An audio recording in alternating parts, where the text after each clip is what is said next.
उम्मीद करते हैं कि आप लोग एकदम अच्छे से होंगे और बहुत ही अच्छे तरीके से मन लगा करके आप लोग पढ़ाई कर रहे होंगे।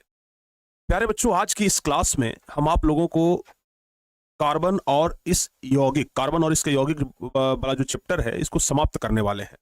आप में से बहुत सारे बच्चे ऐसे हैं जो कि इस चैप्टर का इंतजार कर रहे थे कि सर कब समाप्त होगा, तो भैया फाइनली आज हम इस चैप्टर को समाप्त करने जा रहे हैं। ठीक है ना? तो चलिए सभी बच्चे जल्दी जल्दी से तैयार हो जाइए ताकि आज की शानदार सी क्लास को हम एकदम शानदार तरीके से शुरू करें और एकदम बेहतरीन तरीके से खत्म कर दें। ठीक है? तो सब लोग बताइए कि आप लोग तैयार हैं बाबू? जल्दी से बताओ। आज हम निश्चय ही कर लिए थे कि आज ना हम केमिस्ट्री को पूरा खत्म ही कर देंगे। ठीक है? आज हम केमिस्ट्री को पूरा खत्म कर देंगे। आज हम ये संकल्प करके आए थे। तो चलिए सभी बच्चे अगर तैयार हैं तो भाई आज की इस क्लास को शुरू भी किया जाए और इस चैप्टर को आज खत्म भी किया जाए। ठीक है? चलिए, तो सभी बच्चे तैयार हैं? एक बार बताइए यस और नो। सभी बच्चे तैयार हैं तो बता दीजिए जल्दी से यस और नो। बताओ बाबू, सब लोग तैयार हैं? यस। तो हम पिछली क्लास में क्या पढ़ाए थे? सबसे लास्ट टॉपिक, ये भी आपको तो ये भी याद होगा, याद होना चाहिए। तो बताइए पिछली क्लास का सबसे लास्ट टॉपिक आपका क्या था? पिछली क्लास का सबसे लास्ट टॉपिक आपका क्या था? जल्दी से एक बार बताओ बाबू।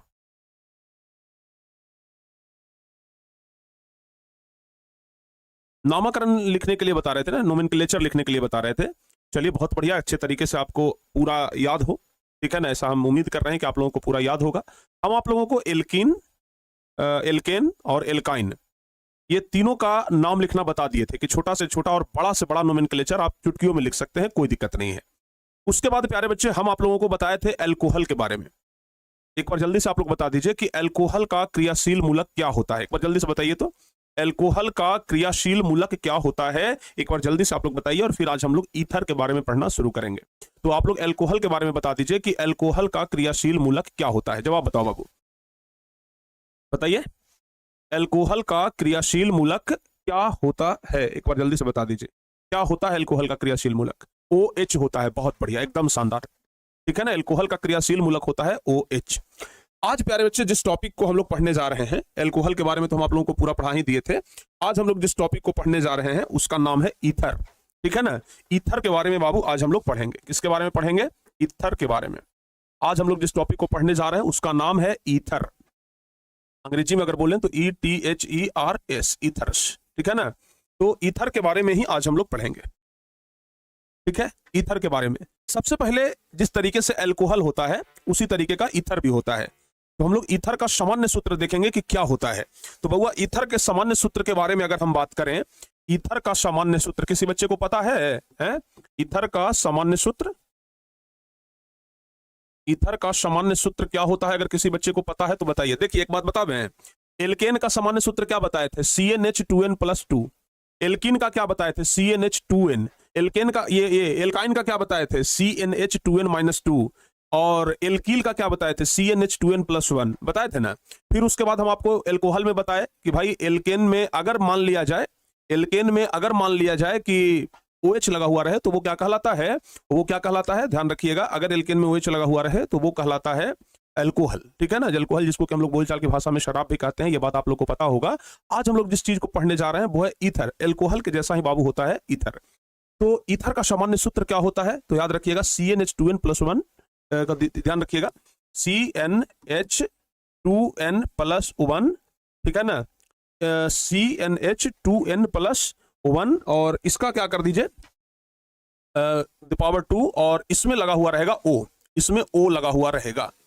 ठीक है ना? इसमें सिर्फ O लगा हुआ रहेगा। इस तरीके से कुछ ईथर का सामान्य सूत्र होता है। यानी कि अगर क्रियाशील मूलक के बारे में बात किया जाए बाबू कि ईथर का क्रियाशील मूलक क्या होता है, अगर क्रियाशील मूलक के बारे में बात करें कि ईथर का क्रियाशील मूलक क्या होता है, ठीक है ना? क्रियाशील मूलक क्या होता है तो याद रखिएगा O होता है। जैसे O हम लोग ऑक्सीजन को लिखते हैं ना, वैसे ही O होता है। अगर आपसे परीक्षा में पूछा जाए कि ईथर का साधारण नाम क्या होता है, जैसे बोलचाल की भाषा में हम लोग ईथर को क्या कहते हैं, तो अगर साधारण नाम के बारे में बात करें कि ईथर का साधारण नाम, कभी कभी सवाल में पूछता है और खास करके ना ऑब्जेक्टिव टाइप के क्वेश्चन में ये सब सवाल पूछ देगा। ठीक है? तो अगर साधारण नाम के बारे में बात किया जाए तो साधारण नाम बताइएगा एल्कील ईथर। साधारण नाम क्या होगा? एल्कील ईथर। साधारण नाम क्या होगा? एल्कील ईथर। लेकिन अगर IUPAC नाम अगर पूछा जाए, ठीक है ना, IUPAC नाम याद रखना बाबू, अगर आप लोगों से पूछा जाए इसका IUPAC नाम, आईयूपीएसी नाम अगर पूछा जाए तो क्या बताइएगा? तो आईयूपीएसी नाम होता है एल्कोक्सी एल्केन। क्या होता है बाबू? एल्कोक्सी एल्केन होता है, एल्कोक्सी एल्केन होता है, याद रखिएगा।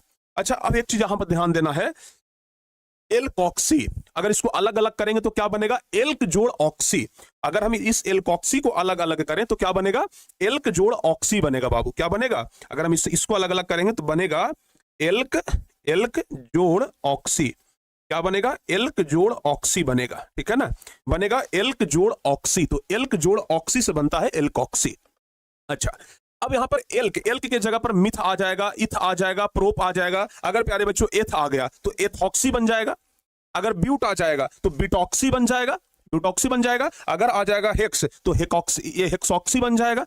इस तरीके से प्यारे बच्चे आप लोगों को ध्यान रखना है, ठीक है ना। तो अब किस तरीके से हमको लिखना है, नाम कैसे लिखेंगे, आइए प्यारे बच्चे हम लोग ध्यान देते हैं, ठीक है ना। चलिए, मतलब एल्क के जगह पर मेथ हो गया, एथ हो गया, prop, but, pent, hex, hept जो भी होता है वो एल्क के जगह पर लगेगा। और इसमें आपको क्या जोड़ देना है? ऑक्सी जोड़ देना है। जैसे आप लोग एल्केन में जोड़ते थे एल्क जोड़ एन, तो उसमें क्या जोड़ते थे? एन जोड़ते थे। एल्कीन में इन जोड़ते थे, एल्काइन में आइन जोड़ते थे ना, जोड़ते थे कि नहीं जोड़ते थे? उसी प्रकार से आप अल्कोहल वाले में जाते थे तो अल्कोहल का चूंकि क्रियाशील मूलक OH होता है तो अल्कोहल वाला में जोड़ते थे नॉल। बाबू बताओ, जैसे हेप्टेनॉल, पेंटेनॉल, ब्यूटेनॉल जोड़ते थे ना, जो एल्कोहल वाला था उसमें लास्ट में क्या जोड़ते थे? ऑल। लेकिन यहां पर चूंकि हम लोग ईथर पढ़ रहे हैं तो ईथर वाला में ऑक्सी जोड़ना है। क्या जोड़ना है? ऑक्सी। तो बउआ चलिए हम लोग एग्जांपल लेते हैं। अगर हम एग्जांपल के बारे में बात करें तो जैसे देखिए CH3O, और देख लीजिए जैसे ही ये वाला चीज हो गया तो फिर CH2CH3, जैसे इसका हमको नाम लिखना है। अब आपको देखते के साथ समझ जाना है कि अच्छा ये वाला चिन्ह है, तो ये वाला चिन्ह तो प्रिंस सर हमको बताए थे कि ये किसका चिन्ह होता है? ये होता है ईथर का चिन्ह होता है। किसका? ईथर का चिन्ह होता है, ठीक है ना। तो जैसे ही आ जाएगा कि अब इसका नाम लिखिए, क्या लिखेंगे? इसका नाम क्या लिखेंगे बाबू? इसका नाम बताओ जल्दी से। कहाँ तेरा जैसा याराना करेगी दुनिया मेरा या पेशा। बताओ बताओ बताओ भाई, क्या होगा इसका जवाब? क्या होगा इसका जवाब? जल्दी से बताइए। प्रोपोक्सी। हे भगवान, हे भगवान, प्रोप कैसे बोल दिए जी? हैं ना, गलती कर दी है, गलती कर दी। अब हम बताते हैं बउआ, जरा ध्यान से समझना। ये जो CH3 आप लोग देख रहे हो, ये वाला CH3, इसका नाम पड़ेगा, क्या नाम पड़ेगा? मेथिल। इसका नाम क्या पड़ेगा बाबू? इसका नाम पड़ेगा मेथिल, याद रखिएगा, ठीक है ना। इस CH3 का नाम क्या पड़ेगा? मेथिल। अच्छा, इसका नाम क्या हो जाएगा? जरा देखो तो ध्यान से बउआ, इसका नाम क्या हो जाएगा राजा? है तो सर जी कहिएगा CH2 है और CH3 है, अगर दोनों को मिला दिया जाए तो बनेगा C2H5। क्या बनेगा? ये दोनों को मिला देंगे तो बनेगा C2H5। और इसको बउआ क्या कहते हैं?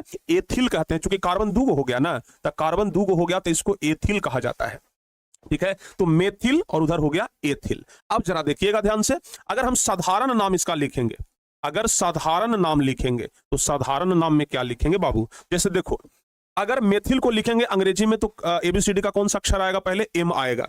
एथिल को लिखेंगे तो आएगा E। तो पहले तो E आ रहा है, बाद में M आ रहा है, तो पहले लिखाएगा एथिल। तो अगर साधारण नाम अगर हम लिखेंगे तो साधारण नाम हो जाएगा एथिल, फिर उसके बाद मेथिल, ठीक है ना, एथिल, मेथिल, और बीच में क्या है बाबू? ई वाला क्या चीज है? ओ है जो क्या है? ईथर है। तो साधारण नाम तो हम ऐसे बोल देंगे कि भाई एथिल, मेथिल, ईथर है, ठीक है ना। अगर इसका नाम पूछा जाए तो हम कह देंगे कि इसका साधारण नाम है एथिल, मेथिल, ईथर। लेकिन परीक्षा में आता है IUPAC नाम। परीक्षा में क्या आता है? IUPAC नाम। तो IUPAC नाम क्या लिखेंगे? IUPAC नाम क्या लिखेंगे बाबू? तो IUPAC नाम में क्या लिखेंगे जरा देखो तो ध्यान से। अगर इधर से प्यारे बच्चों हम श्रृंखला बनाते हैं तो ये C2H5 क्या है? C2H5 क्या है? एथिल है। इधर से करते हैं तो CH3 प्यारे बच्चों। अच्छा, एक चीज और ध्यान रखना है, एक के बाद इधर भी आ रहा है इथर, इधर से भी बाबू एक के बाद इथर आ रहा है। तो गिनती हम चाहे किधर से भी शुरू कर दे, इधर से भी एक के बाद कार्बन के वो एक है, इधर से भी एक कार्बन के बाद क्या है? इथर है। इधर से भी चूंकि दोनों को मिलकर के एथिल बन गया तो इधर से भी प्यारे बच्चों क्या है? इथर है। तो यहां पर क्या बन जाएगा? मेथ। मेथ, और मेथ के साथ क्या लगाने के लिए हम बोले हैं? ऑक्सी। तो मेथ के साथ ऑक्सी लगाएंगे तो क्या बन जाएगा? मेथॉक्सी। क्या बन जाएगा? मेथॉक्सी। तो ये मेथॉक्सी, और फिर उसके बाद ये क्या हो जाएगा? एथेन, ठीक है ना। ये हो गया मेथॉक्सी। इसके साथ चूंकि ये लगा हुआ है ना, समझना बाबू, इसके साथ चूंकि ये लगा हुआ है तो ये बन गया मेथॉक्सी, ठीक है। और ये क्या हो गया? एथेन। एथेन, तो मेथॉक्सी एथेन इसका नाम हो जाएगा, ठीक है ना। तो यहां पर 10वीं क्लास के अंदर हम आपको जो बता रहे हैं कि सिर्फ आपको ये याद रखना है, ध्यान रखिएगा, सिर्फ आपको ये याद रखना है कि बताइए ईथर का क्रियाशील मूलक क्या होता है। तो ईथर का क्रियाशील मूलक होता है O, बस याद रखना, ठीक है ना। अगर पूछेगा अल्कोहल का क्रियाशील मूलक, तो अल्कोहल का क्रियाशील मूलक होता है OH, ठीक है ना। तो यहां पर ये सब जो क्रियाशील मूलक है ना, इसका बस आप लोग ये याद रखिए कि भाई इसका क्रियाशील मूलक क्या होता है, ठीक है ना। और इसके अलावा कुछ पूछता उछता नहीं है। जैसे प्यारे बच्चों इसी प्रकार से अगर हम आपको बोल दें एल्डिहाइड, अगर हम आपको बोलें एल्डिहाइड के बारे में परीक्षा में सवाल आता है कि बताइए एल्डिहाइड, तो बउआ एल्डिहाइड में क्या होता है, इसका सामान्य सूत्र होता है, ध्यान रखिएगा, इसमें CHO लगा रहता है, इसमें CHO लगा रहता है। अगर एल्डिहाइड का सामान्य सूत्र के बारे में अगर हम बात करें, अगर हम एल्डिहाइड के सामान्य सूत्र के बारे में बात करें, ठीक है ना, तो सामान्य सूत्र इसका होता है CnH2n+1 के दी होल 2 और CHO, क्या होता है बाबू, CHO। इस तरीके से इसका सामान्य सूत्र होता है। यानी कि अगर कहीं पर CHO लगा हुआ है, जरा देखना बाबू ध्यान से, अगर कहीं पर क्या लगा हुआ है, कहीं पर भी अगर CHO लगा हुआ है, जैसे मान लिया जाए आपको इस तरीके से दे देगा HCHO, इसका नाम क्या है, तो तुरंत बता दीजिएगा। इसमें क्या होता है ना कि एल्केन के साथ मिला हुआ रहता है अल, ठीक है ना, जैसे इसमें याद रखिएगा ऐसे एल्केन जोड़ अल, तो अगर एल्केन में अल को जोड़ेंगे तो क्या बन जाएगा, एल्केन में अल जोड़ेंगे तो एल्केनल बनेगा, तो क्या हो जाएगा एल्केनल, ठीक है ना, क्या बनेगा एल्केनल बनेगा। तो प्यारे बच्चों कहीं पर भी अगर आप CHO जुड़ा हुआ देख लीजिए, कहीं पर भी, जैसे मान लिया जाए कि नाम आ गया CH3CHO, ठीक है ना, CH3CHO, बताइए इसका नाम क्या है, तो सीधे आप बताइएगा, ये तो क्रियाशील मूलक हो गया CHO क्या हो गया, क्रियाशील मूलक। लेकिन फिर भी प्यारे बच्चों अगर CH3CHO का अगर नाम लिखने के लिए आ जाए, तो अगर हम इसको संरचना सूत्र लिखेंगे, तो संरचना सूत्र हम किस प्रकार से लिख सकते हैं, CH3C डबल बॉन्ड O और H है ना, तो इधर हम H लगा देते हैं ऐसे। समझ में आया कि नहीं आया, इस तरीके से इसका नाम क्या पड़ जाएगा, क्योंकि बाबू कार्बन एगो यहां भी है, एगो यहां भी है, CHO वाला भी तो कार्बन है, तो इसका नाम क्या पड़ जाएगा, 2 कार्बन है तो एथ, और एथ के साथ लगेगा नल, तो क्या हो जाएगा एथेनल, क्या हो जाएगा एथेनल। तो इस तरीके से बस आप लोग इतना याद रखिए, बहुत ज्यादा अभी 10th क्लास में नहीं पढ़ना है, इसके बारे में 12th क्लास में बहुत विस्तार से पढ़ना है एल्डिहाइड सब के बारे में। तो बस आपको 10th क्लास के अंदर बस इतना याद रखना है कि क्रियाशील मूलक क्या होता है। तो आपको फिर से बता दे रहे हैं, एल्कोहल का क्रियाशील मूलक OH होता है, उसके बाद ईथर का क्रियाशील मूलक सिर्फ O होता है, एल्डिहाइड का क्रियाशील मूलक होता है CHO, याद रखिएगा बाबू, एल्डिहाइड का क्रियाशील मूलक क्या होता है, CHO होता है। नाम लिखने के लिए बस इसमें प्यारे बच्चों क्या है, एल्केन में क्या जोड़ देना है, अल जोड़ देना है, क्या जोड़ देना है, अल, तो ये आपका नाम बन जाएगा। जैसे एथेनल, ठीक है ना, प्रोपेनल, ब्यूटेनल, जैसे 4 गो कार्बन है तो ब्यूटेनल, 5 गो कार्बन है तो पेंटेनल, 6 गो कार्बन है तो हेक्सेनल। समझ में आया कि नहीं आया, बताओ जल्दी से, समझ में आया बाबू, समझ में आया कि नहीं आया, पहले हमारा ये बता दीजिए।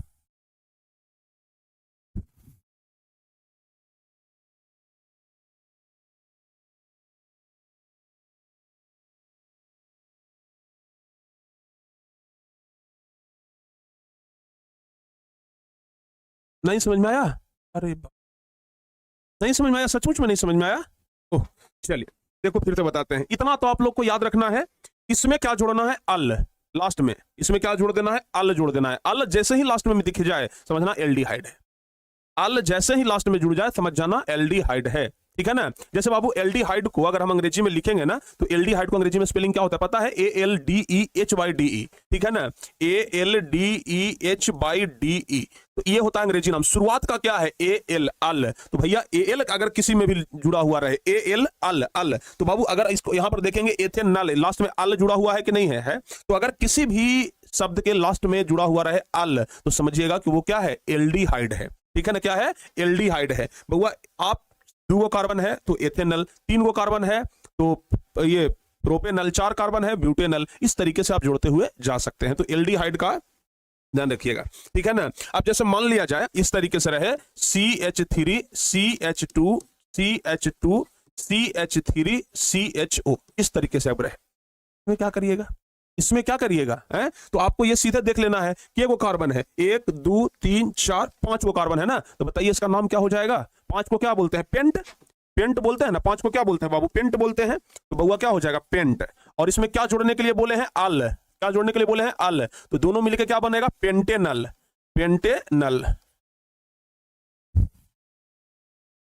समझ में आ गया कि नहीं आ गया, तो इस तरीके से आप लोगों को नाम लिख, 6 कार्बन रहेगा तो हेक्सेनल, 7 कार्बन रहेगा ऑक्टेनल, ये सॉरी 7 रहेगा तो हेप्टेनल, 8 रहेगा तो ऑक्टेनल। समझ आ गया ना? तो इस तरीके से नाम आप लोगों को लिख देना है। और लास्ट में एक आता है जिसका नाम है कीटोन। कीटोन सिर्फ उसका आप लोग ना ये याद रखिए, जो क्रियाशील मूलक होता है, तो लास्ट में आप लोग याद रखिएगा कीटोन। कीटोन, और कीटोन का क्रियाशील मूलक क्या होता है, बस ये याद रखिए आप लोग। कीटोन का क्रियाशील मूलक, कीटोन का क्रियाशील मूलक, तो कीटोन का क्रियाशील मूलक अगर कहीं पर आपको दिख जाए CO, क्या दिख जाए बाबू, CO दिख जाए, CO, इसको कह दीजिएगा कीटोन। कहीं पर अगर आपको CO दिख जाए तो इसको कह दीजिएगा कीटोन। और इसमें एक चीज ध्यान रखिएगा, इसमें लास्ट में जुड़ता है नोल। इसमें क्या लास्ट में जुड़ता है, लास्ट में जुड़ता है ओन, ओन, ठीक है ना? तो एल्केन जोड़ ओन, एल्केन जोड़ ओन, अगर एल्केन में ओन को जोड़ दिया जाए तो बनेगा एल्केनोन। क्या बनेगा बाबू, एल्केनोन। क्या बनेगा, एल्केनोन बनेगा। ये सर एग्जांपल देकर के समझाइए क्या हुआ है।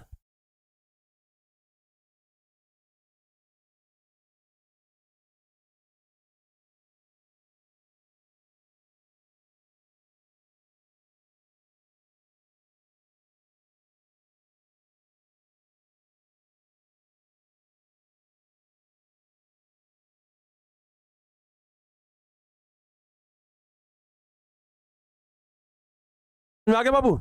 यहां तक सारे बच्चों को समझ में आ गया है? समझ में आया? चलिए, तो अच्छा नाम कैसे लिखना है सर? आपके मन में एक बड़ा सवाल आएगा कि सर जी नाम कैसे लिखना है। चलो भैया नाम लिखना बता देते हैं, ठीक है ना? नाम लिखने का तरीका बड़ा सिंपल है। कैसे सर जी? जैसे रहेगा CH3, यहां पर आपका मिल जाएगा CO, बीच में क्या लग गया, CO लग गया, फिर उसके बाद CH2, CH2, CH3। चलो जी, इसका नाम लिखना है। क्या नाम लिखेंगे?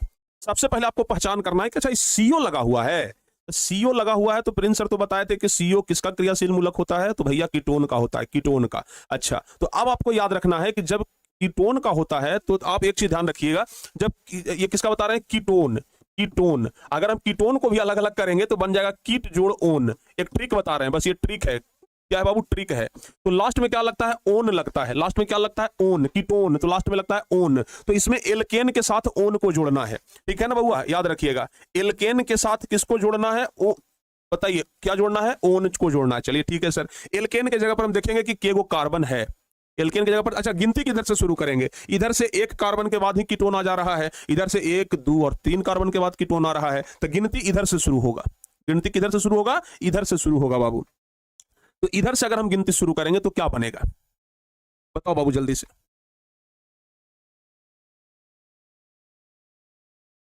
बताइए जल्दी से।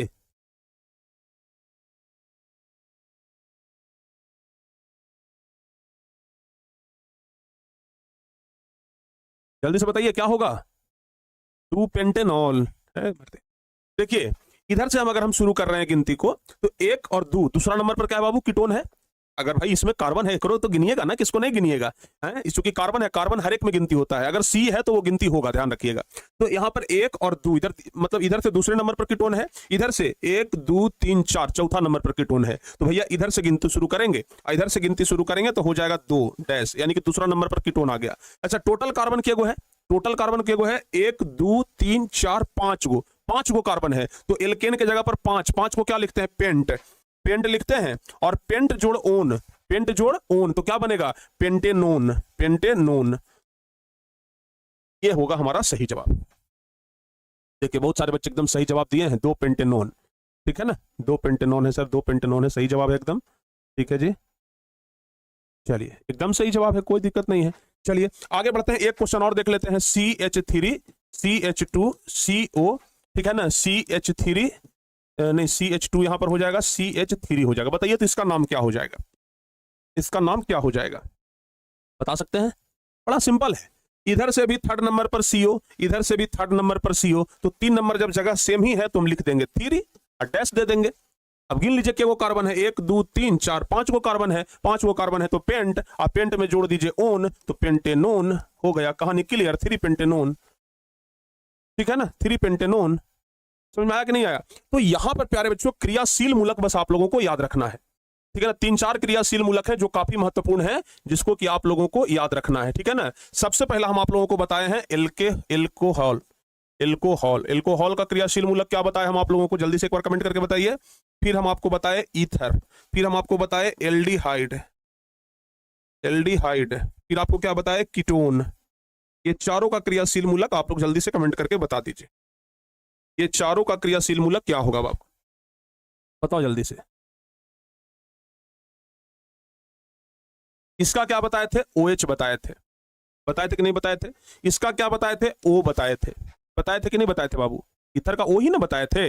एल्डिहाइड का क्या बताए, एल्डिहाइड का गुरुजी CHO होता है, और फिर कीटोन का क्या होता है, CO होता है। तो इसका हो जाएगा CO। कम से कम ना 10th क्लास में है तो कम से कम ये 4 गो तो जरूर याद रखना चाहिए, कम से कम ये 4 गो तो आप लोगों को जरूर याद रखना चाहिए। अच्छा, एक पांचवा भी होता है, एक पांचवा भी होता है क्रियाशील मूलक, इसको भी याद रखिएगा, जिसको कहते हैं कार्बोक्सिलिक एसिड। क्या बोलते हैं बाबू, इसको याद रखिएगा, एकदम फ्री का चीज है ये, कार्बोक्सिलिक, कार्बोक्सिलिक एसिड, जिसको कार्बोक्सिलिक अम्ल कहते हैं, एसिड। परीक्षा में कई बार पूछा है कि कार्बोक्सिलिक एसिड का क्रियाशील मूलक क्या होता है, तो कार्बोक्सिलिक एसिड का क्रियाशील मूलक COOH होता है। ध्यान रखिएगा, COOH, COOH होता है बाबू, याद रहेगा। हाँ, COOH होता है। तो ये कम से कम 4-5 क्रियाशील मूलक जो हैं, इसको तो आप लोग यादें रख लीजिए एकदम, ठीक है ना। ये 4-5 जो क्रियाशील मूलक है, इसको तो आप लोग एकदम याद रख लीजिए। समझ में आ गया बाबू। तो ये अगर आपसे परीक्षा में पूछा जाए, ऑब्जेक्टिव क्वेश्चन में पूछा जाए, ठीक है ना, ऑब्जेक्टिव क्वेश्चन में सिर्फ ऐसे पूछा जाएगा, बताइए एल्कोहल, एल्कोहल का क्रियाशील मूलक क्या होता है, बता दीजिएगा एल्कोहल का होता है OH। आपसे पूछा जाएगा बताइए ईथर का क्रियाशील मूलक, बता दीजिएगा O होता है। आपसे पूछा जाएगा एल्डिहाइड का क्रियाशील मूलक, बता दीजिएगा CHO होता है। आपसे पूछा जाएगा कि बताइए जो कीटोन है उसका क्रियाशील मूलक, तो कीटोन का क्रियाशील मूलक CO होता है। कार्बोक्सिलिक एसिड का क्रियाशील मूलक COOH। पूछा जाएगा बस इतने नाम लिखने के लिए कि ये जो क्रियाशील मूलक है इसका नाम ना के बराबर बहुत कम पूछा जाता है, पूछा जा सकता है तो एक आध गो एल्कोहल वाला पूछेगा, बड़ी नहीं तो ईथर वाला पूछेगा, ठीक है ना। तो इसको आप लोग याद रख सकते हैं, एक बार जल्दी से बताइए, बताओ बाबू, क्या आप लोग इसको याद रख लेंगे हैं? क्या आप लोग यहां तक इसको याद रख लेंगे बाबू, जल्दी से बता दीजिए हाँ या ना, याद हो जाएगा। चलिए बहुत बढ़िया। तो यहां तक हमें पूरा भरोसा है कि आप लोग अच्छे तरीके से याद कर लीजिए, ठीक है ना बाबू। Yes sir.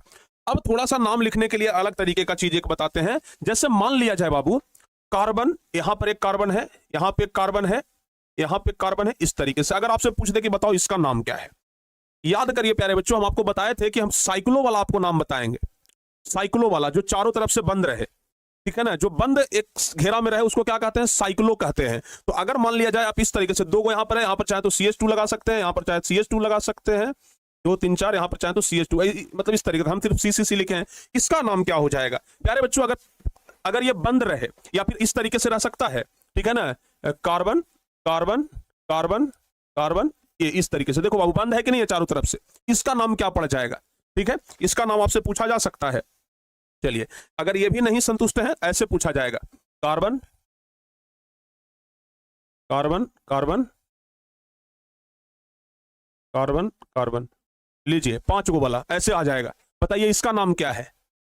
समझ में आ रहा है हैं? तो प्यारे बच्चों, सबसे पहला काम क्या करना है, अगर इस तरीके से अगर बंद है, अगर इस तरीके से बंद है तो सबसे पहले काम क्या करना है, आपको क्या कर देना है, साइक्लो तो सब में लगा देना है। जैसे ही देखिए कि बंद वाला मामला आ गया, जैसे ही देख लीजिए कि बंद वाला मामला आ गया, एकदम घेरा हुआ है चारों पट्टी से, तो साइक्लो आप लोग सबसे पहले लगा दीजिए। क्या लगा दीजिए, साइक्लो। लीजिए हम सब में लगा देते हैं साइक्लो, साइक्लो हम सब में लगा देंगे, इसमें भी साइक्लो लगा दिए, इसमें भी बाबू हम साइक्लो लगा दिए।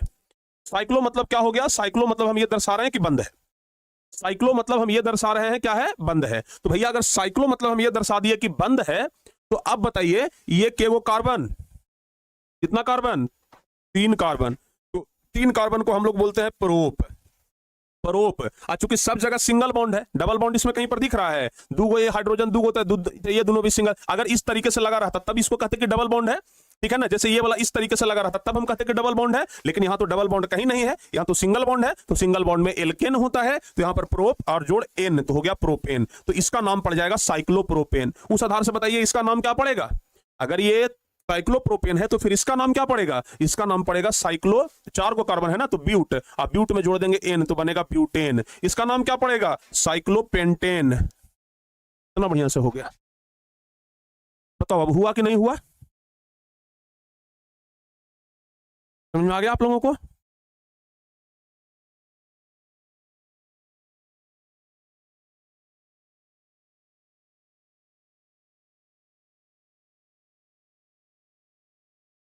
पेंटेन, समझ में आ गया? चलिए, बहुत बढ़िया। अच्छा एक चीज और, ये तो सब सिंगल बॉन्ड वाला हो गया, ठीक है ना। चलिए, अगर प्यारे बच्चों मान लेते हैं कि ये इस तरीके से रहे, ये भाई ले इधर हाँ, और यहां पर डबल बॉन्ड देते, डबल बॉन्ड अब की बार आ गया, इसका नाम, एक बात तो आपको पता है ना, सिंगल बॉन्ड होता है एल्केन, लेकिन जैसे ही डबल बॉन्ड आया तो बन जाता है एल्कीन। क्या बन जाता है? एल्कीन। तो भैया जब इसका नाम एल्कीन में आ गया तो पहला बात तो कि हम क्या लिख देंगे? साइक्लो, साइक्लो लिख देंगे। चलिए, के वो है 5 गो, तो पेंट जोड़ क्या बन जाएगा? इन, क्योंकि अब की बार डबल बॉन्ड है तो डबल बॉन्ड में एल्कीन, तो एल्क जोड़ इन, तो एल्क के जगह आ गया पेंट, जोड़ इन, तो बन जाएगा पेंटीन। तो साइक्लोपेंटीन इसका नाम हो जाएगा। क्या हो जाएगा? साइक्लोपेंटीन इसका नाम हो जाएगा। समझ में आया बाबू?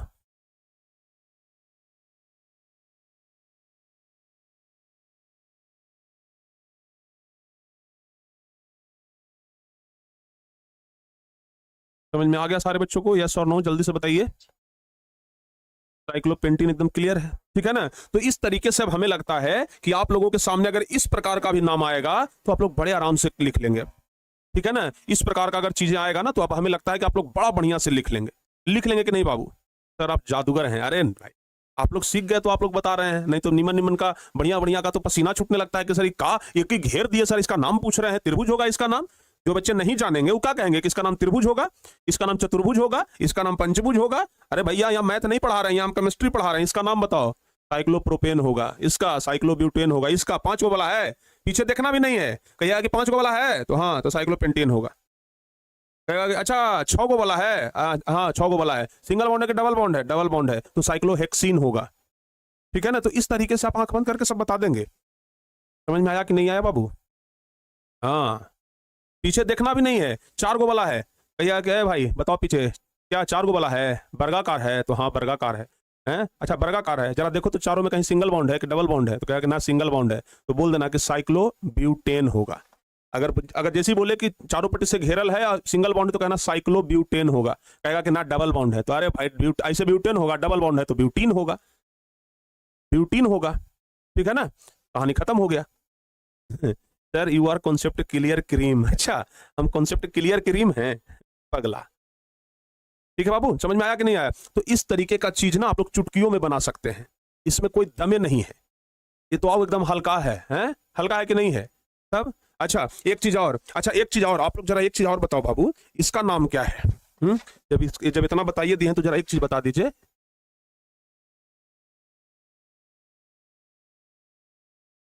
इसका नाम क्या है?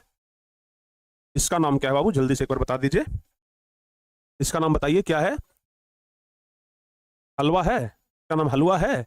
अरे नहीं, है इसका नाम क्या है? याद रखिएगा, इसको बेंजीन कहते हैं, है ना, इसको बेंजीन कहते हैं। हाँ देखिए बहुत सारे बच्चे पकड़ लिए, इसको बेंजीन कहा जाता है। ये परीक्षा में कई बार कई मरतबा आ चुका भी ये आ भी चुका है, इसको बेंजीन कहते हैं। समझ में आ गया बाबू? हाँ चलिए, क्लियर। चलो बाबू आगे बढ़ते हैं। अब हम लोगों को अगला जो टॉपिक पढ़ना है वो पढ़ना है समाबियाबी। समाबियाबी, ठीक है ना, समाबियाबी पढ़ना है। इसको अंग्रेजी में कहते हैं आइसोमर्स, आइसोमर्स। अब ये समाबियाबी क्या होता है? बड़ा आसान चीज है, बहुत कोई कठिन चीज नहीं है। समाबियाबी जो है ना बड़ा आसान है, बड़ा आसान, बहुत आसान है। भैया सर कैसे आसान है जरा एक बार बता दीजिए। ए भाई बता देते हैं समाबियाबी कैसे बहुत ज्यादा आसान है। एकदम नॉर्मल चीज याद रखिएगा, ठीक है ना। लिखेंगे उवैसे कार्बनिक यौगिक, ऐसे करके लिखेंगे उवैसे कार्बनिक यौगिक, उवैसे कार्बनिक यौगिक, उवैसे कार्बनिक यौगिक जिसका जिसका अणुसूत्र, वैसे कार्बनिक यौगिक जिसका अणुसूत्र तो समान होता है, अणुसूत्र तो समान होता है, लेकिन अणुसूत्र तो समान होता है लेकिन संरचना सूत्र, अणुसूत्र तो समान होता है लेकिन संरचना सूत्र अलग अलग या भिन्न भिन्न होते हैं। संरचना सूत्र भिन्न होते हैं, संरचना सूत्र भिन्न होते हैं, तो उसे ही क्या, तो उसे ही समाबियाबी कहते हैं, तो उसे ही समावयवी, तो उसे ही समावयवी कहते हैं। तो उसे ही क्या कहते हैं? समावयवी कहते हैं। तो उसे ही क्या कहते हैं? समावयवी कहते हैं। तो उसे ही क्या कहते हैं? समावयवी कहते हैं। तो मैं आगे कहिए सर, जैसे एग्जांपल बताइए ना सर, इस परिभाषा सर समझ में नहीं आता, एग्जांपल बताइए। हम बोलेंगे चलो ठीक है, एग्जांपल बताते हैं। जैसे हम बोल दिए बाबू C2H6O, ठीक है ना, आपके साथ एक एग्जांपल ये वाला आ गया, C2H6O। भाई इसका अलग अलग समावयवी संभव है, इसका अलग अलग समावयवी संभव है। कहिएगा सर कैसे अलग अलग, कैसे मतलब अलग अलग संरचना सूत्र में लिखेंगे? जैसे CH3, CH2 और OH। एक तो समावयवी ये हो गया पहला समावयवी। दूसरा समावयवी क्या हो जाएगा बाबू? दूसरा समावयवी ऐसे लिख सकते हैं CH3, CH3O। इसका नाम क्या पड़ेगा? Ethyl alcohol. देख लो जरा ध्यान से, ये प्यारे बच्चों एल्कोहल हो गया। जबकि C2H6O है, देखिए कार्बन 2 गो इसमें भी है, हाइड्रोजन 3 2 5, एगो 6 गो और ऑक्सीजन O गो हो गया।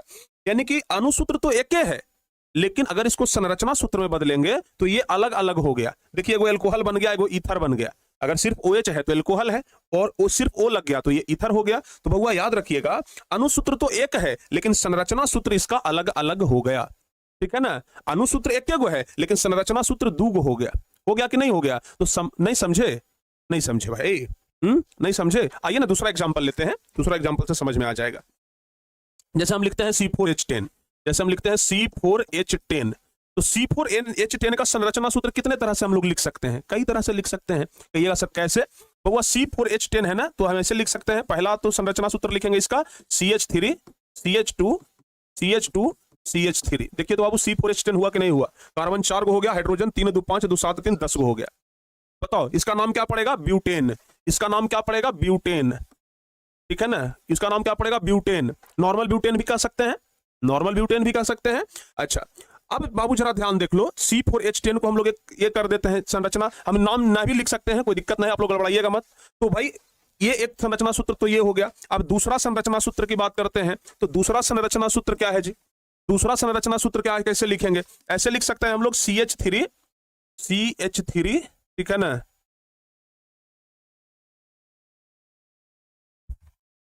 तो हम लोग इस तरीके से भी लिख सकते हैं CH3, CH और CH3, ऐसे लिख सकते हैं ना। जरा देखिए तो ध्यान से, कार्बन कार्बन कार्बन 3 को कार्बन है, और वहां पर क्यों कार्बन है? वहां पर तो ज्यादा कार्बन हो जा रहा है, 3 C4H10 है ना, तो 4H10 है तो CH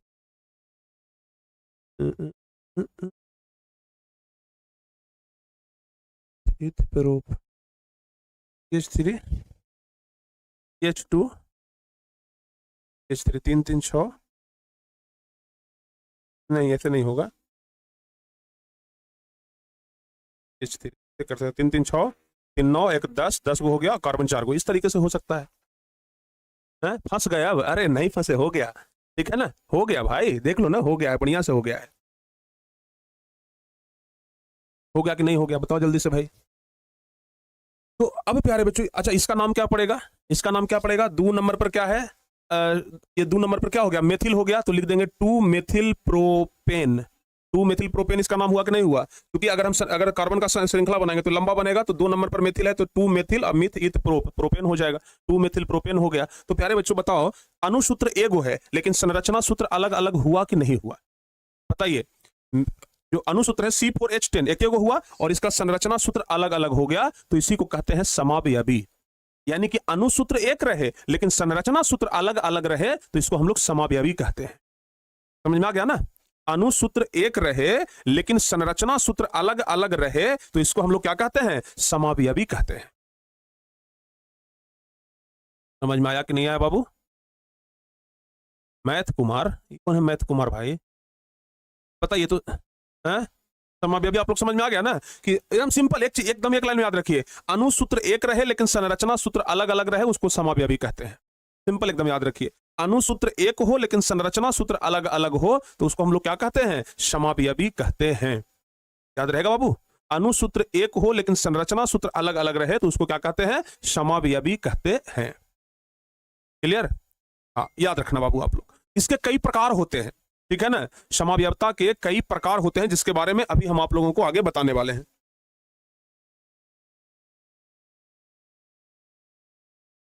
चलिए आगे हम आप लोगों को अब बता देते हैं। है ठीक है ठीक है। चलिए बाबू, समाव्यवता के कई प्रकार होते हैं, कितने प्रकार होते हैं आपको हम बता देते हैं। जैसे देखिए, ये वाला ग्राफ को आप लोग समझने का प्रयास करिएगा, ठीक है ना। ये हो गया हमारा समाव्यवता। ये क्या हो गया बाबू? समाव्यवता। और समाव्यवता के दो प्रकार होते हैं। इस पूरे ग्राफ को अगर समझ गए ना तो फिर आप समझ जाइएगा। समाव्यवता के दो प्रकार होते हैं, ठीक है। कौन कौन होते हैं समाव्यवता के दो प्रकार? तो एक होता है संरचनात्मक समाव्यवता और दूसरा होता है त्रिविम समाव्यवता। एक होता है संरचनात्मक समाव्यवता और दूसरा होता है त्रिविम समाव्यवता, ठीक है ना। तो समाव्यवता दो प्रकार के होते हैं, संरचनात्मक समाव्यवता और दूसरा त्रिविम समाव्यवता। क्लियर जी। अब उसके बाद संरचनात्मक समाव्यवता कितने प्रकार के होते हैं? तो श्रृंखला समाव्यवता, स्थान समाव्यवता और क्रियाशील समाव्यवता, तीन प्रकार के। तो संरचनात्मक समाव्यवता कुल तीन प्रकार के होते हैं, श्रृंखला, स्थान और क्रियाशील। जबकि त्रिविम समाव्यवता कितने प्रकार के? दो प्रकार के, ज्यामितीय समाव्यवता और प्रकाशिक समाव्यवता। एक बार ना आप लोग इस ग्राफ को जरा बढ़िया से देखिए, हमको बताने से ज्यादा आपको सिर्फ देखने से समझ में आएगा। देखो बाबू, एक बार आपको ना 25-30 सेकंड का समय देते हैं, एक बार खुद से इसको देखिए और जब देख लीजिएगा तो कह दीजिएगा कि हाँ सर हम देख लिए हैं। तब तक हम पानी पीते हैं।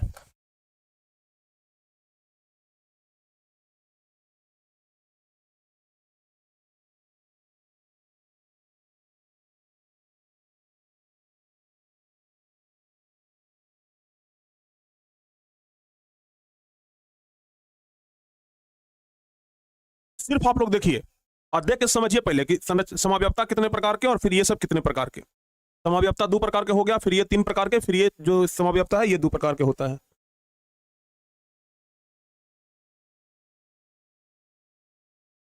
समझ में आ गया बाबू? इसमें समझना क्या है सर? समझना कुछ नहीं है, बस देखना है कि कितने प्रकार के क्या क्या है। परीक्षा में आ जाएगा समाव्यवता कितने प्रकार के होते हैं, हैं? तो समाव्यवता कितने प्रकार के होते हैं तो कहिएगा ना कि दो प्रकार के होते हैं। अगर ऑब्जेक्टिव क्वेश्चन में आ गया कि समाव्यवता कितने प्रकार के होते हैं तो तुरंत जवाब देना है दो प्रकार के होते हैं। फिर आपसे पूछेगा संरचनात्मक समाव्यवता कितने प्रकार के होते हैं तो तुरंत बताइएगा ना कि संरचनात्मक समाव्यवता तीन प्रकार के होता है, श्रृंखला समाव्यवता, स्थान समाव्यवता और तीसरा होता है क्रियाशील समाव्यवता। तो यहां पर भी बताना है संरचनात्मक समाव्यवता तीन प्रकार के होते हैं। क्लियर? फिर आपसे पूछ देगा बताइए त्रिविम समाव्यवता कितने प्रकार के होते हैं, बताइए त्रिविम समाव्यवता कितने प्रकार के होते हैं तो जवाब होगा ज्यामितीय समाव्यवता और प्रकाशिक समाव्यवता। तो चलो बाबू, अब हम लोग बारी बारी से एक एक करके थोड़ा देख लेते हैं, विस्तार से समझ लेते हैं। हालांकि परीक्षा में ना इतना विस्तार से ज्यादा आता नहीं है, हम आपको पहले बता दिए परीक्षा में बहुत विस्तार से नहीं आता, यहां तक ही आ जाएगा, बहुत काफी है। परीक्षा में इतना विस्तार से नहीं आएगा कि सबके बारे में अब बताइए, इतना भी विस्तार से परीक्षा में नहीं आता है। तो अगर इतना भी ध्यान रखते हैं ना तो आप लोग का काम चल जाएगा, बड़े आराम से काम चल सकता है। समझ में आ गया कि नहीं आ गया? तो अगर आप बोले तो हम सबके बारे में विस्तार से बता देंगे, अगर आप कहेंगे तो हम सबके बारे में बहुत विस्तार से बता देंगे। लेकिन प्यारे बच्चों हमें लगता है कि इतना ही अगर आप लोग देख लेंगे तो काम हो जाएगा।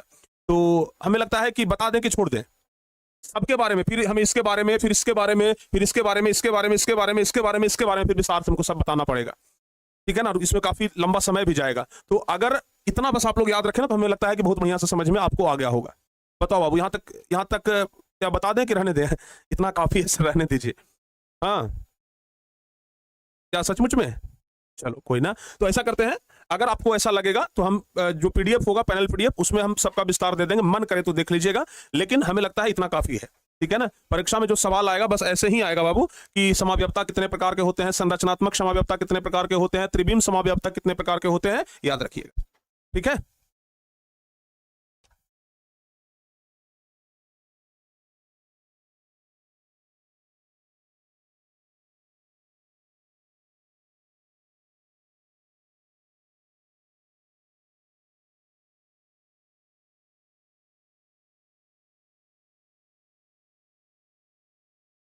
देखते हैं, शॉर्टकट में आपको बता देते हैं, रुक जाइए।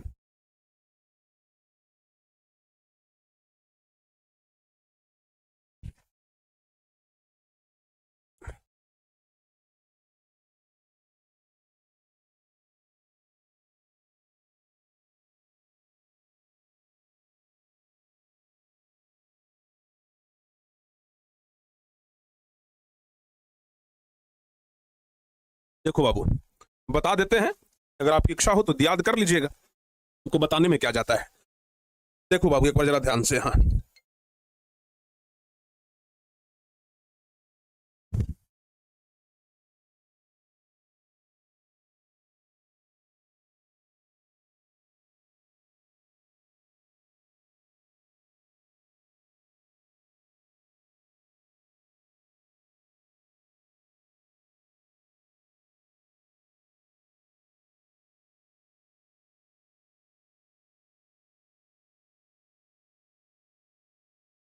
बाबू आगे बढ़ते हैं।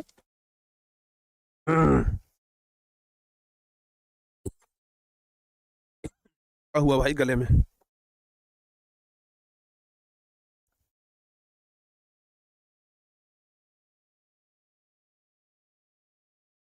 देखो बाबू, जैसे परिभाषा वगैरह पूछता है, जैसे मान लिया जाए आपसे ये परिभाषा पूछ देगा, ठीक है ना। समाव्यवता के प्रकार तो भी हम आपको सब बताइए दिए, पूछ देगा बताइए संरचनात्मक समाव्यवता क्या है, जैसे ये वाला, इसका परिभाषा संरचनात्मक समाव्यवता क्या है, तो बताना होगा कार्बनिक यौगिकों के अणु में उपस्थित परमाणु एवं समूहों के विभिन्न प्रकार से जुड़े होने के कारण जो समाव्यवता होती है उसे क्या कहते हैं, उसे कहते हैं संरचनात्मक समाव्यवता। बताइए अब समझ में आएगा?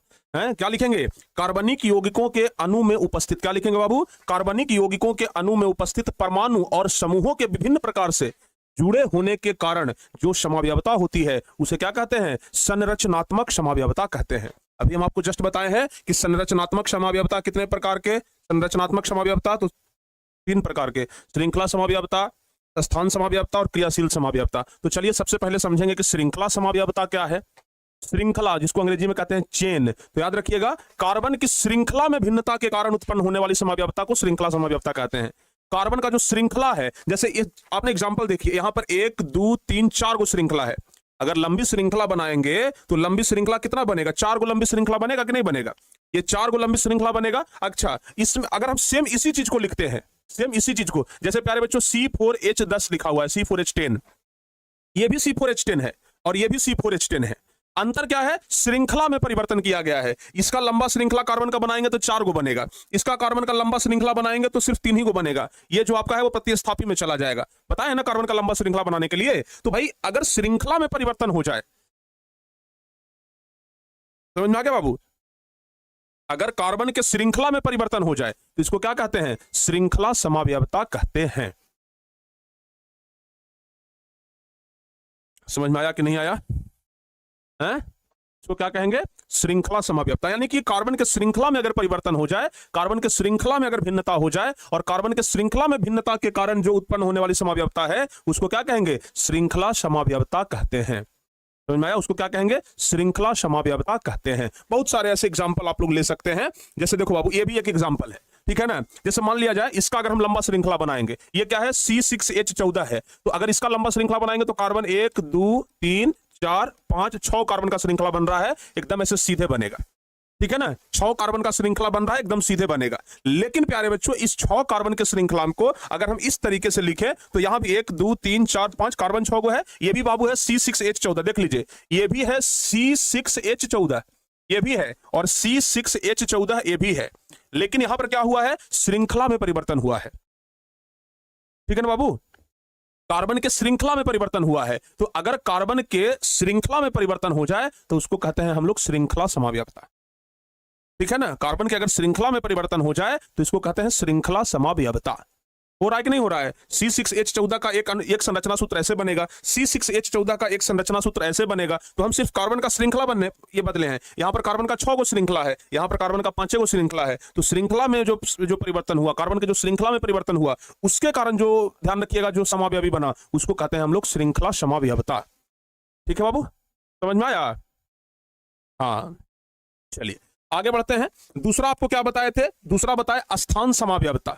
स्थान समाव्यवता क्या है? याद रखिएगा, क्रियाशील समूह के स्थान में परिवर्तन अगर हो जाए, अगर हम क्रियाशील समूह का स्थान परिवर्तन करें और उसके कारण अगर ये हो जाए, अगर क्रियाशील समूह का स्थान परिवर्तन करें उसके कारण अगर प्यारे बच्चों जो समाव्यवी बनेगा उसको कहेंगे हम लोग ये स्थान समाव्यवता। जैसे ये जो आप देख रहे हैं, इसको हम ना लिख करके आपको समझाते हैं, थोड़ा सा आप इसको जरा समझिएगा। स्थान समाव्यवता क्या, हालांकि यहां से भी आप समझ सकते थे, ठीक है ना। यहां पर जो OH लगा हुआ है बाबू, यहां पर जरा देखिए ध्यान से, यहां पर जो OH लगा हुआ है, ये OH क्या है? एल्कोहल है। OH क्या है? एल्कोहल है। तो प्यारे बच्चों जरा देखना ध्यान से, यहां पर OH, जैसे हम आपको ना लिखी करके समझा देते हैं, ठीक है, ज्यादा बढ़िया रहेगा। C3H7OH, इसके 2 समाव्यवी होंगे, इसके 2 समाव्यवी होंगे। कैसे सर जी 2 समाव्यवी होगा? CH3 CH2 CH2OH। यहां पर जो OH लगा हुआ है वो कहां पर लगा हुआ है बाबू? OH लगा हुआ है 1 के नंबर पर, ठीक है ना, क्योंकि जिधर से क्रियाशील मूलक है गिनती उधर से शुरू होगा। तो इसका नाम हम लिख देंगे 1 प्रोपेनॉल, 1 प्रोपेनॉल लिखेंगे, एक प्रोपेनॉल, चूंकि OH एल्कोहल वाला में ऑल लगाते हैं तो इसका नाम हो गया एक प्रोपेनॉल। ठीक है ना, एक नंबर पर ही क्या लगा हुआ है, कार्बन का जो पहला स्थान है इसी नंबर पर क्या लगा हुआ है, ऑल लगा हुआ है, यानी कि एल्कोहल लगा हुआ है। अगर प्यारे बच्चों इसी का हम एक दूसरा संरचना सूत्र बनाएंगे तो बड़े आराम से बना सकते हैं, CH3 CH3 यहां लगा दिए OH। इसका नाम क्या पड़ेगा, इसका नाम भी वही पड़ेगा, क्या पड़ेगा, ये 2 नंबर पर OH लगा हुआ है ना, तो दू कार्बन का लंबा श्रृंखला बन गया 3, तो ये क्या हो जाएगा, 2 प्रोपेनॉल। 2 प्रोपेनॉल क्या बन गया, 2 प्रोपेनॉल बन गया। क्या बन गया, 2 प्रोपेनॉल बन गया। क्या बन गया बाबू, 2 प्रोपेनॉल बन गया।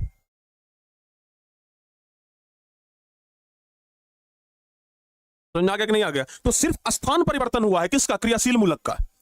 सिर्फ जो क्रियाशील मूलक है, ये OH क्रियाशील मूलक है, किसका क्रियाशील मूलक, एल्कोहल का। तो इस एल्कोहल का जो क्रियाशील मूलक है इसका स्थान परिवर्तन हुआ है, यहां 1 नंबर पर था, यहां आकर के 2 नंबर पर हो गया है। तो सिर्फ हम स्थान परिवर्तन किए हैं, और स्थान परिवर्तन करने के बाद जो समावयवता बना उसको कहते हैं स्थान समावयवता। तो परिभाषा यही ना है कि क्रियाशील मूलक के स्थान में भिन्नता के कारण, क्रियाशील मूलक के स्थान में भिन्नता के कारण जो समावयवता उत्पन्न होता है उसको स्थान समावयवता कहते हैं।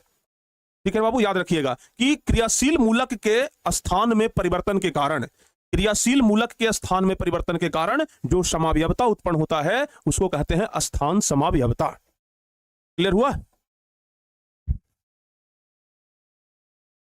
समझ में आ गया ना? हाँ, उसके बाद बाबू क्या है, अब है क्रियाशील समावयवता। अगला जो है वो क्रियाशील समावयवता है। कहिएगा सर कहां से ला रहे हैं ये सब, क्रियाशील समावयवता कहां है, देखिए नहीं है। पहला बताया श्रृंखला समावयवता, दूसरा स्थान समावयवता, अब तीसरा नंबर पर आता है क्रियाशील समावयवता। तो भैया ये क्रियाशील समावयवता क्या है, जरा इसके बारे में बात कर लीजिए सर जी। तो क्रियाशील समावयवता क्या है, याद रखिएगा, जब 2 या 2 से अधिक यौगिकों के अणुसूत्र एक ही हो, 2 गो यौगिक है, जैसे इसी को आप देख लीजिए एग्जाम्पल में, 2 गो यौगिक है लेकिन इसका अणुसूत्र दोनों का एक क्या है, अणुसूत्र क्या है, C2H6O। ठीक है ना, तो 2 गो संरचना सूत्र है लेकिन अणुसूत्र एक है, इसको समावयवता कहते हैं। बहुत बढ़िया बात है। लेकिन कह रहा है कि जब 2 या 2 से अधिक यौगिकों का अणुसूत्र एक ही हो लेकिन क्रियाशील समूह अगर अलग अलग हो जाए, अगर क्रियाशील समूह अलग अलग हो जाए, जैसे भाई यहां पर लग गया OH तो ये हो गया एल्कोहल, और यहां पर लग गया O तो ये हो गया ईथर। भाई अणुसूत्र एक के है, एकदम ध्यान से समझिए, अणुसूत्र एक ही है लेकिन क्रियाशील मूलक बदल गया, एक जगह एल्कोहल हो गया, एक जगह ईथर हो गया। समझ में आ रहा है ना? अणुसूत्र एक के है, समझना जरा ध्यान से, अणुसूत्र एक ही है, अणुसूत्र एक ही है लेकिन भाई यहां पर क्या बदल गया, यहां पर क्रियाशील मूलक बदल गया। एक ही अणुसूत्र, एगो एल्कोहल बन गया, एगो एथर बन गया। ठीक है ना, एक ही अणुसूत्र है लेकिन एल्कोहल बन गया और ईथर बन गया। तो अगर अणुसूत्र एक हो लेकिन उसका क्रियाशील मूलक बदल जाए, अलग अलग क्रियाशील मूलक हो जाए, तो उसको बोलते हैं क्रियाशील समावयवता। ये सब थोड़ा याद करने का चीज है, इसको ना अगर आप लोग याद करेंगे तो आपके लिए ज्यादा बेहतर होगा। अगर इसको आप जितना ज्यादा याद करेंगे वो ज्यादा बेहतर होगा, क्योंकि ये सब तो याद करने वाला चीज है, ये परिभाषा याद करने वाला है बाबू। तो 3 चीज हम आपको बताए हैं, तीनों आप लोग याद रखिएगा। सबसे पहले बताया श्रृंखला समावयवता, एक बार रिवाइज करवाते हैं, जरा देखिए श्रृंखला समावयवता क्या है। तो भैया क्रियाशील मूलक जो कार्बन है, कार्बन के श्रृंखला में जो परिवर्तन हो जाए, इसका लंबी श्रृंखला बन रहा है 4 गो, इसका लंबी श्रृंखला 3 गो, तो कार्बन के श्रृंखला में परिवर्तन के कारण जो समावयवता बनता है उसको कहते हैं श्रृंखला समावयवता, जो कि सबसे पहला बताए। दूसरा क्या बताए, स्थान समावयवता। अगर क्रियाशील मूलक के स्थान में परिवर्तन हो जाए, क्रियाशील मूलक के स्थान में परिवर्तन हो जाए तो उसको कहते हैं क्रियाशील समावयवता। ठीक है ना, सॉरी, उसको कहते हैं स्थान समावयवता। और तीसरा बताए क्रियाशील समावयवता, कि भाई अगर अणुसूत्र एक ही हो लेकिन उसका क्रियाशील समूह बदल जाए तो उसको कहते हैं क्रियाशील समावयवता। क्या कहेंगे, क्रियाशील समावयवता कहेंगे। क्लियर हुआ, उसको क्या कहेंगे, क्रियाशील समावयवता कहेंगे। समझ में आ गया बाबू, सारे बच्चों को समझ में आ गया? चलिए बहुत बढ़िया। तो ये चीज तो आप लोग समझ गए, तीनों आप लोग देख लिए। ठीक है ना, ये तीनों प्यारे बच्चे आप लोग देख लिए। अब बच गया इधर वाला, त्रिविम समावयवता क्या है, ये कितने प्रकार के, 2 प्रकार के, ज्यामितीय समावयवता और प्रकाशिक समावयवता। ठीक है ना, ये 2 प्रकार के, ध्यान रखिएगा, ज्यामितीय समावयवता और ये क्या हो गया, प्रकाशिक समावयवता। ठीक है ना, आइए देखते हैं ये भी क्या है। ठीक है, अब ज्यादा नहीं बचा है चैप्टर ना बाबू, लगभग खत्म होने के कगार पे पहुंचा हुआ है। ठीक है, बहुत थोड़ा सा बचा है। ठीक है ना, मतलब आधा घंटा में खत्म हो जाएगा आपका चैप्टर, बहुत ज्यादा नहीं है, देख लीजिए। हालांकि ये सब चीजें परीक्षा में बहुत नहीं पूछता है, अगर आप एक नजर भी देख लेना तो बहुत काफी है। बस दिमाग में रख लीजिए कि भाई दबे गलत अगर लग साथ दिया तो भाई पूछ देगा तो हम लिख देंगे। ठीक है ना, हाँ, तो ये बात ध्यान रखिएगा। ये सब ना आप लोग जब 12वीं क्लास में जाएंगे ना तो कहेंगे कि प्रिंस सर सब बताए थे और देखो सब अब आ रहा है सामने, ठीक है ना। तो ये सब 12वीं में भी बहुत ज्यादा काम आने वाला है आप लोगों को। तो कह रहा है त्रिविमीय समव्यवता क्या है। याद करो बाबू, हम पहला क्लास में आप लोगों को एक सूत्र बताए थे जिसका नाम था त्रिविम सूत्र, ठीक है ना। सबसे पहला क्लास में एक सूत्र बताए थे जिसका नाम था त्रिविम सूत्र, बताए थे ना। होता क्या है ये त्रिविम सूत्र, पीछे बताए थे। तो यहां पर कह रहा है बताइए त्रिविमीय समव्यवता क्या होता है। तो लिखेंगे दो या दो से अधिक वैसे यौगिक जिनका अणुसूत्र तो समान होता है लेकिन परमाणु या परमाणुओं के समूह का स्थानीय संरचना अलग अलग होता है, उसे त्रिविमीय समव्यवता कहते हैं। जैसे आगे हम आपको बताएंगे दो प्रकार के होते हैं, ज्यामितीय और प्रकाशिक। जो त्रिविम समव्यवता है वो दो प्रकार के, ज्यामितीय और ये ध्यान रखिएगा प्रकाशिकी। तो अब बात करते हैं कि ज्यामितीय समव्यवता होता क्या है। अब बात करेंगे कि ज्यामितीय समव्यवता क्या होता है। तो याद रखना बाबू, ज्यामितीय समव्यवता के बारे में अगर बात किया जाए तो दो या दो से अधिक ऐसे कार्बनिक यौगिक जिनके अणुसूत्र या संरचना सूत्र तो समान होते हैं। दो या दो से अधिक ऐसे कार्बनिक यौगिक जिनके अणुसूत्र या संरचना सूत्र समान होते हैं लेकिन द्विबंधित कार्बन परमाणु से जुड़े हुए जो परमाणु हैं वो अलग अलग होते हैं, ठीक है ना। जैसे देखिए एग्जाम्पल को आप समझ करके ना बहुत बेहतर समझ सकते हैं। अगर एग्जाम्पल समझ जाए बहुत बेहतरीन तरीके से आपको समझ में आएगा, अन्यथा एग्जाम्पल के बिना तो समझ में आ नहीं पाएगा। ध्यान रखिएगा, एग्जाम्पल जरा देख लीजिए आप लोग ध्यान से। CH3 CH CH CH3 आप यहां पर देख रहे हैं प्यारे बच्चों, जरा देखना ध्यान से। ये दो या दो मतलब ये दो कार्बनिक यौगिक है, ठीक है, जिसका आप देख लीजिए संरचना सूत्र लगभग समान है। संरचना सूत्र क्या है, लगभग समान है बाबू। संरचना सूत्र क्या है, लगभग समान है। लेकिन अंतर इस दोनों में क्या है, अंतर क्या है जरा जो समझिएगा प्यारे बच्चों। अंतर ये है, ठीक है ना, कि ये कार्बन है, ये वाला पता लग रहा है, ये आप लोग को पता लग रहा है नहीं, हम बताते हैं जरा, ये इधर ध्यान से देखिए। अगर बात किया जाए इसका CH3 CH3, ठीक है ना। अब इसका अगर हम संरचना सूत्र लिखेंगे तो कैसे लिखेंगे, अगर हम इसका संरचना सूत्र लिखना चाहें तो कैसे लिखेंगे। तो याद रखिएगा, अगर हम इसका संरचना सूत्र लिखना चाहें तो C डबल बॉन्ड C, पहला काम तो यही करेंगे। इधर प्यारे बच्चों लगा दिए CH3 और इधर लगा दिए CH3। त्रिविम सूत्र में तिरछा लिखाता है, सीधा सीधा नहीं लिखाता। आपको बताए थे कि जो भी त्रिविम सूत्र होता है उसमें क्या तिरछा लिखाता है। फिर प्यारे बच्चों इधर हाइड्रोजन और इधर हाइड्रोजन, देखिए ये चीज हम यहां पर इसका लिख दिए। इसी को हम लोग कुछ अलग तरीके से भी तो कर सकते हैं। अलग तरीके से क्या करेंगे, C double bond C CH3 और एक CH3 हम यहां पर लगा दिए, ठीक है ना। एक हम H यहां पर लगा दिए और एक H यहां पर लगा दिए, बस इसको उल्टा कर दिए हैं। इसी को कहते हैं ज्यामितीय समव्यवता, ठीक है ना। समूहों की जो आकाशीय व्यवस्था है वो भिन्न भिन्न होता है। संरचना सूत्र तो एक है, संरचना सूत्र एक ही है, लेकिन इसका बस आकाशीय व्यवस्था जो है, मतलब देखिए ये ऊपर में दोनों हाइड्रोजन है, नीचे में CH3, यहां पर क्या कर दिया, एक हाइड्रोजन CH3, एक CH3, एक हाइड्रोजन, तो बस क्या कर दिए हैं, व्यवस्था अलग अलग कर दिए हैं। तो इसको कहते हैं ज्यामितीय समव्यवता, ठीक है ना। थोड़ा सा आप लोगों को समझना पड़ेगा और एक तरीके से कह लीजिए तो याद भी करना पड़ेगा, ठीक है ना। तो इसको क्या बोलते हैं बाबू, ज्यामितीय समव्यवता कहते हैं, ठीक है। इसको कहते हैं ज्यामितीय समव्यवता। और प्रकाशिक समव्यवता क्या है, तो प्रकाशिक समव्यवता को बस लास्ट में याद रखिएगा कि दो ऐसे कार्बनिक यौगिक जिनके परमाणुओं की व्यवस्था दर्पण के जैसा हो। आप देख लीजिए ये जो कार्बनिक यौगिक है, अगर हम इसको दर्पण के सामने रखेंगे तो कैसा बन जाएगा, ठीक है ना। अगर हम इसको दर्पण के सामने रखेंगे तो कैसा बनेगा, ठीक है ना। तो भैया ये जो कार्बनिक यौगिक है ना, अगर हम इसको दर्पण के सामने रखेंगे, जैसे देखते हैं ना दर्पण के सामने अभी आप खड़ा हुए हैं, दर्पण के सामने आप खड़ा होंगे ना तो दायां वाला भाग बायां और बायां वाला भाग दायां दिखाई पड़ता है, समझ में आ गया। जैसे प्यारे बच्चों आप ऐसे समझ लीजिए, आपको हम एक एग्जाम्पल देते हैं। जैसे ये दर्पण के सामने बस जैसे उल्टा होता है ना वैसे ही उल्टा हो जाना है। जैसे C हो गया, यहां पर हो गया CH3, यहां पर हम ले लेते हैं Br, ठीक है। यहां पर क्या ले लिया हम, Br ले लिए, यहां पर क्या ले लिए, CH3 ले लिए। अच्छा ऊपर में हम क्या ले लें, हाइड्रोजन क्लोरीन ले लेते हैं। ऊपर में हम ले लिए हाइड्रोजन और नीचे में ले लेते हैं क्लोरीन। अब हम अगर इसको दर्पण के सामने रखते हैं तो ये कैसा बनेगा, दर्पण के सामने रखेंगे तो कार्बन बनेगा। ये Cl जो आप इस कोना में देख रहे हैं ये आ जाएगा इस कोना में, सीधे उल्टा बनेगा, ठीक है ना। हाइड्रोजन ऊपर था तो ये हाइड्रोजन ऊपर ही आ जाएगा। अब नीचे वाला देखना है, इधर Br था और इधर CH3 था, अब ये उल्टा हो जाएगा। अब Br इधर आ जाएगा और CH3 इधर हो जाएगा। मतलब जिस तरीके से दर्पण के सामने उल्टा हो जाता है ना वो उस तरीके का है, समझ में आया। दर्पण के सामने जो उल्टा हो जाता है बस उसी तरीके का है। तो दो ऐसे कार्बनिक यौगिक जिनके परमाणुओं की व्यवस्था दर्पण के जैसा हो तो उसको क्या कहते हैं, प्रकाशिक समव्यवता कहते हैं।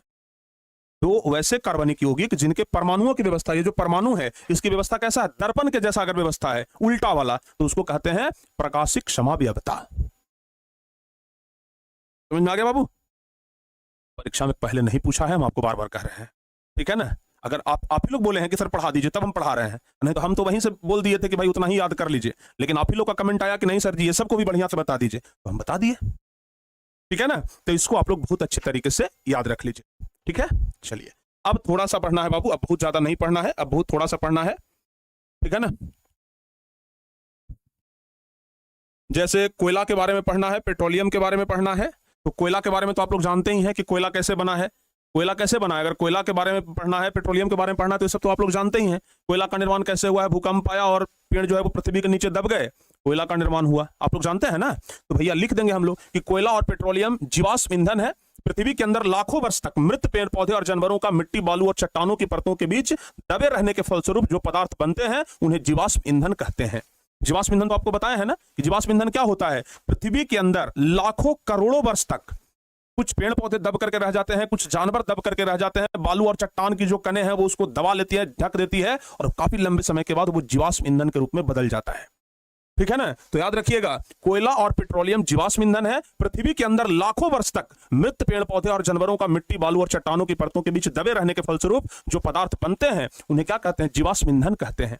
जो बड़े आकार के पेड़ पौधे होते हैं वो अगर पृथ्वी के नीचे दब जाए तो कोयला का निर्माण होता है, जबकि छोटे छोटे पौधे और जानवर दबते हैं तो पेट्रोलियम का निर्माण होता है। पेट्रोलियम का निर्माण हम आपको बताए थे समुद्र के नीचे भी होता है।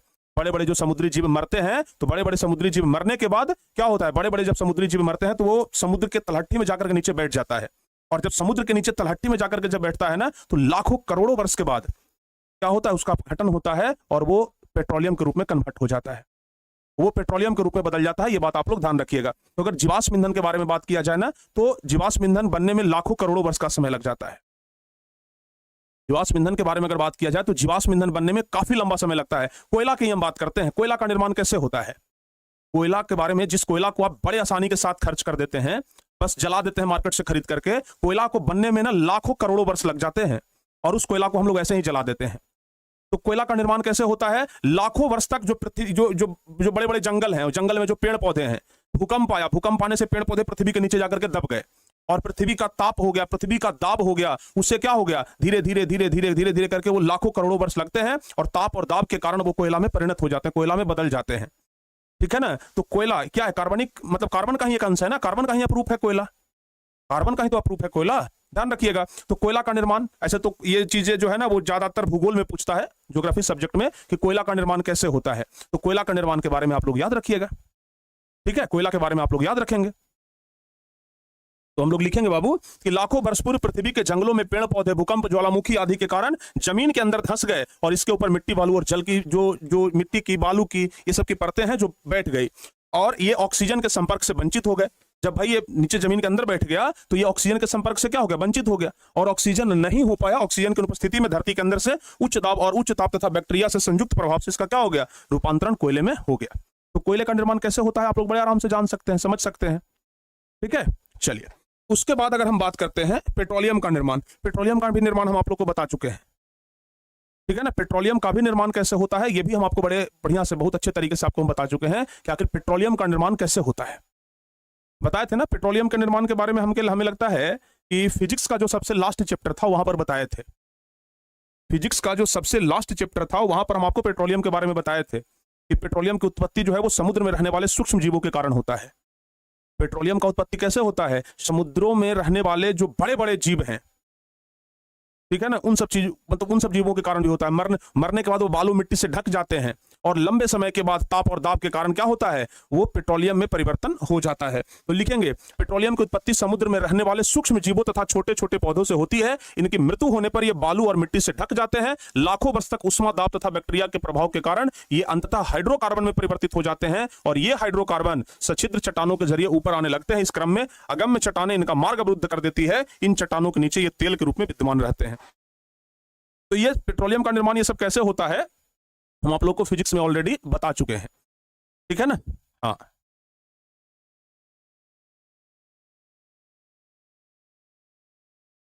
चलिए, क्लियर हो गया, चलो बाबू। अब एक चीज याद रखिएगा, एथेनॉल के बारे में एक छोटा सा टॉपिक है, एथेनॉल ईंधन के रूप में कैसे इस्तेमाल किया जाता है। तो देखो बाबू, इथेनॉल में क्या होता है ना, जो ध्यान रखिएगा, एथेनॉल जो है वो एक प्रकार का ईंधन भी है। एथेनॉल क्या है? एक प्रकार का ईंधन है। 20% एल्कोहल और 80% पेट्रोल को एक साथ मिला दिया जाता है तो वो ईंधन के रूप में इस्तेमाल किया जाता है। 20% एल्कोहल और 80% पेट्रोल को अगर एक साथ मिला दिया जाता है तो उसको ईंधन के रूप में इस्तेमाल किया जाता है। तो इसको आप लोग इस तरीके से बड़ा सिंपली याद रख सकते हैं। अब सबसे लास्ट टॉपिक है बाबू, ध्यान रखिएगा, साबुन और अपमार्जक। सबसे लास्ट टॉपिक में पहुंच गए हैं हम लोग। इस साबुन और अपमार्जक का निर्माण कैसे होता है, ठीक है ना।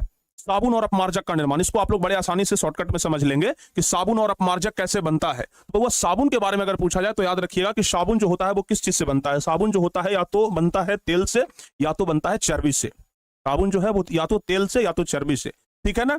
जो चर्बी होता है या जो ऑयल है उसको लिया जाता है, उसमें बाबू कास्टिक सोडा यानी कि NaOH या फिर कास्टिक पोटास KOH मिलाया जाता है।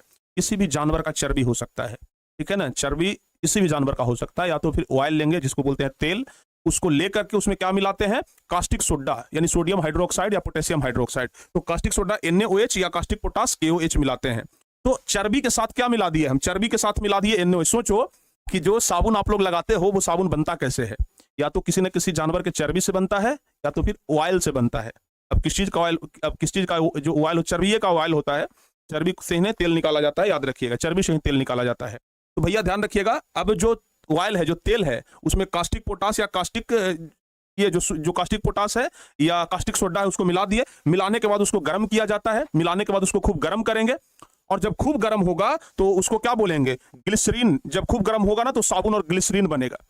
चर्बी के साथ अगर कास्टिक सोडा और कास्टिक पोटास को अगर मिलाएंगे ना तो वो ग्लिसरीन बनेगा या तो साबुन बनेगा, ठीक है। और इस तरीके से करके साबुन का निर्माण होता है। मतलब कि तेल या चर्बी के साथ अगर NaOH मिलाते हैं तो साबुन बनता है। और बस उसको धमकने के लिए, बढ़िया सा सेंट दे दे इसके लिए उसमें धमक मिला दिया जाता है, ठीक है, कि अच्छा सा वो सुगंध दे, अच्छा सा वो सुगंध दे, इसलिए क्या मिला दिया जाता है, बस धमक मिला दिया जाता है। तो परीक्षा में एक सवाल आता है, साबुन बनाने की विधि क्या है, जिसको साबुनीकरण कहते हैं, परीक्षा में आता है, ठीक है ना। अच्छा, पाम ऑयल मिलाया जाता है, बहुत बढ़िया जी, पाम ऑयल होता है, ठीक है ना, पाम ऑयल होता है। चलिए, साबुन बनाने की विधि क्या है, तो याद रखेंगे, अगर परीक्षा में आ जाए कि साबुन बनाने की विधि बताइए तो लिख देंगे कि वनस्पति तेल, जिसको वेजिटेबल ऑयल बोलते हैं, जैसे पाम ऑयल आप लोग बता रहे हैं, या फिर जो बसा है उसको सोडियम हाइड्रोक्साइड विलयन के साथ गर्म करने से साबुन तथा ग्लिसरॉल बनता है। वनस्पति तेल और बसा वस्तुतः उच्च बसीय अम्ल तथा ग्लिसरॉल से बने एस्टर होते हैं। प्रत्येक ग्लिसरॉल अणु 3 बसीय अम्ल से जुड़े होते हैं। वनस्पति तेल एवं बसा का क्षार द्वारा जल अपघटन की क्रिया के फलस्वरूप साबुन तथा ग्लिसरॉल का बनना ही क्या कहलाता है, साबुनीकरण कहलाता है। तो अगर आपसे परीक्षा में पूछा जाए कि साबुनीकरण किसे कहते हैं तो बड़े आराम से आप लोग जवाब बता सकते हैं।